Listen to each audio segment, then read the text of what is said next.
Armoor division పరిధిలోని Armoor police station పరిధిలోని జిల్లా పరిషత్ బాయ్స్ హై స్కూల్ మైదానం యందు 28 స్కూల్ నుండి 120 టీంలను ఏర్పాటు చేసి కమ్యూనిటీ కాంటాక్ట్ కార్యక్రమంలోని భాగంగా యువత డ్రగ్స్ మరియు చెడు వ్యసనాలకు దూరంగా ఉండేందుకు యువత కోసం కబడ్డీ టోర్నమెంట్ మరియు వాలీబాల్ టోర్నమెంట్ కార్యక్రమాన్ని ఆర్మూరు పోలీస్ వారి ఆధ్వర్యంలో గత 3 రోజుల నుండి నిర్వహిస్తున్నారు.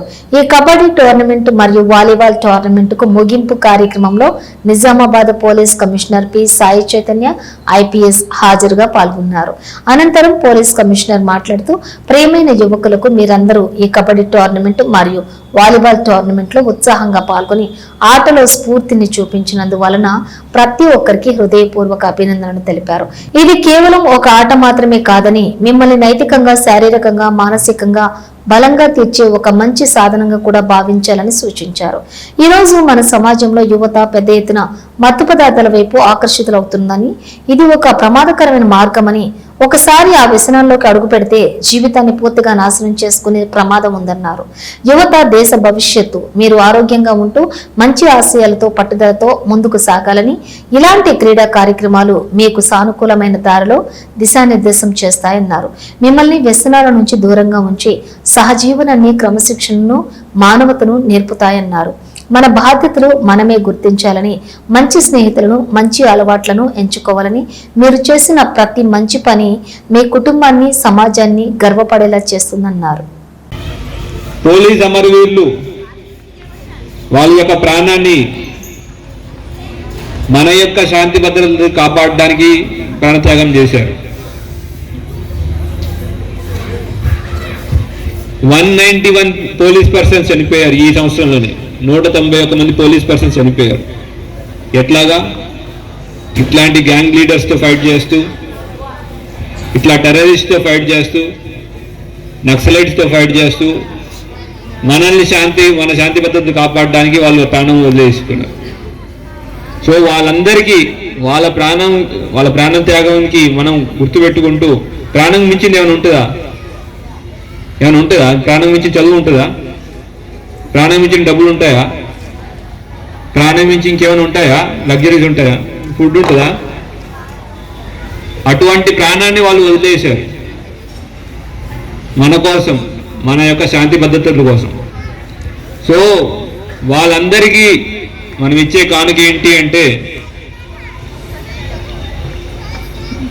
ఇదే, మనం డ్రగ్స్ నుంచి దూరంగా ఉందాం, మన సైబర్ క్రైమ్ని అవ్వకుండా కాపాడుతాం, మన రూల్స్ ఫాలో చేస్తూ రోడ్ యాక్సిడెంట్లు మిగతాయి కాకుండా చూసుకుంటామని మీ పేరెంట్స్ మీరు చెప్పాలా రోడ్ యాక్సిడెంట్ల విషయంలో. కానీ బట్ ఇంపార్టెంట్ థింగ్ ఇప్పుడు నేను చెప్పేది ఏంటంటే, మీ అందరి నుంచి నేను ఎక్స్పెక్ట్ చేసేది ఒక ప్రామిస్, మేము డ్రగ్స్ దగ్గరికి వెళ్దామని.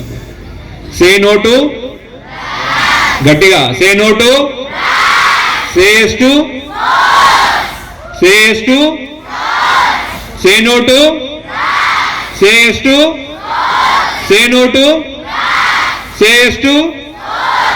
Okay, say no to drugs, say yes to sports, లేదంటే say yes to life.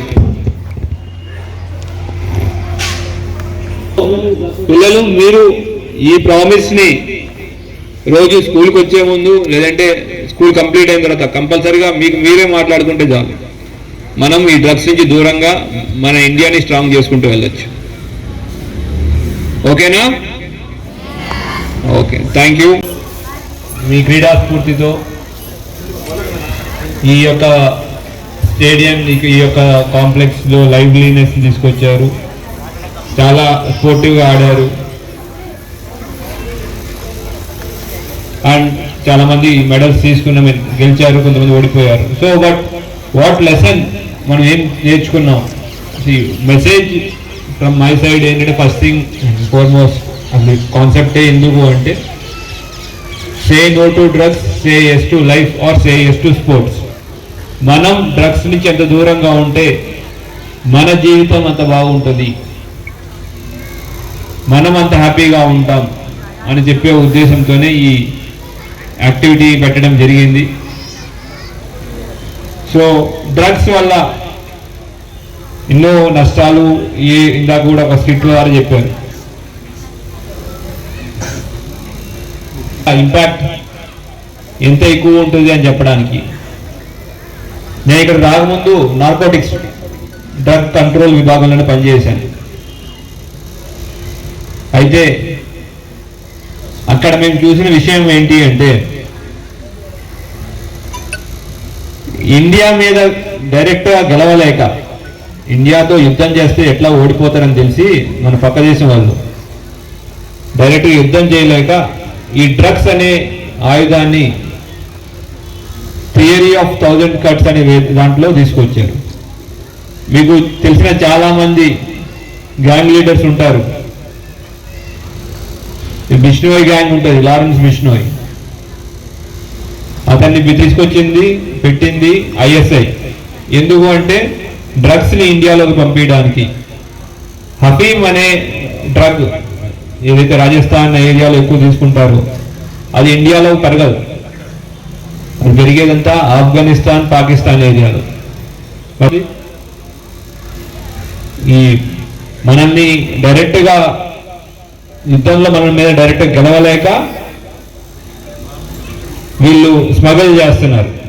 Leaders ద్వారా ఈ గ్యాంగ్ లీడర్స్ ద్వారా స్మగ్లింగ్ చేస్తున్నారు. సో వాటి నుంచి దూరంగా ఉండాలి. మన ఇండియాని స్ట్రాంగ్ చేసుకోవాలా లేదా? Yes or no? మన ఇండియాని స్ట్రాంగ్ చేసుకోవాలి అంటే మన ఎనిమి చేసే ప్లాన్ని మనం ఓడగొట్టాలి. గురించి కూడా మనం మాట్లాడుకున్నాం పోయినసారి. మీకు తెలుసా సైబర్ క్రైమ్ జరిగే ఏరియాలన్నీ, సైబర్ క్రైమ్ ఎక్కడి నుంచి నడుస్తుంది అంటే కంబోడియా, లావోస్, మయన్మార్ ఏరియాలో ఒక చిన్న పాకెట్ ఉంటుంది. అక్కడ చైనా నుంచి నడుపుతా ఉంటే తెలుస్తుందని చైనా వాళ్ళు అక్కడి నుంచి నడుపుతున్నారు. మన తెలంగాణలో కూడా అక్కడి నుంచి నడుపుతుంటే ఇక్కడి నుంచి డైరెక్ట్గా యుద్ధం చేస్తే ఇబ్బందులు అవుతాయి, యుద్ధం చేస్తే ఓడిపోతారని తెలిసి ఇట్లా డ్రగ్స్ కానివ్వండి, సైబర్ క్రైమ్ కానివ్వండి, డిఫరెంట్ యాక్టివిటీస్ చేస్తున్నారు. సో మన దేశాన్ని మనం స్ట్రాంగ్ చేసుకోవాలి అంటే మనం వీటికి దూరంగా ఉండాలి. వేరే వాళ్ళని దీని బారిన పడకుండా కాపాడాలి. ఒక సోల్జర్, ఒక పోలీస్ మ్యాన్ అంటే మీరు యాంటీ సోషల్ ఎలిమెంట్ డైరెక్ట్గా ఫైట్ చేయాల్సిన అవసరం లేదు. ఇటు ఆ డ్రగ్స్ కానీ ఇటు సైబర్ క్రైమ్ నుంచి మనల్ని, మన చుట్టుపక్కల వాళ్ళని మనం కాపాడుకోవాలి. అయితే నిన్న క్రికెట్ మ్యాచ్ చూసారా? 1975 నుంచి వరల్డ్ కప్ జరుగుతాం, 73 నుంచి వరల్డ్ కప్ జరుగుతూ ఉంటే ఈ సంవత్సరం మనం ఫస్ట్ వచ్చాం. అంటే మన భారతదేశం స్పోర్ట్స్లో ఎంత ముందుకు వెళ్తుందో చూసుకోవచ్చు. ఇంకా రాను ఒలింపిక్స్ కూడా మన దగ్గర పెట్టే ఏర్పాట్లు చేస్తూ ఉంటారు.